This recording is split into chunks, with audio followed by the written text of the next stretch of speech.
Hello, ഇന്നത്തെ നമ്മുടെ ഊണിന്റെ വിഭവങ്ങൾ എന്തൊക്കെയാന്ന് കണ്ടാലോ?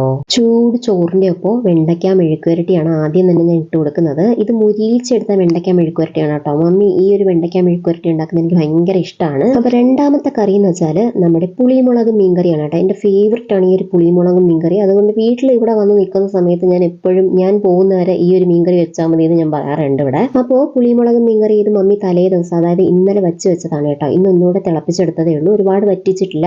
ഇത് ചെങ്കലവ മീൻകറിയായിരുന്നു കേട്ടോ. ചെങ്കലവ ഞങ്ങളുടെ ഇവിടെ അങ്ങനെയാണ് പേര് പറയുന്നത്. ചെറിയതായിട്ടൊരു ചുവന്ന കളറുള്ള മീനില്ലേ, നിങ്ങളുടെ അവിടെയൊക്കെ ഈ ഒരു മീനിന് എന്താ പേരെന്നുള്ളത് കമന്റ് ചെയ്യാം കേട്ടോ.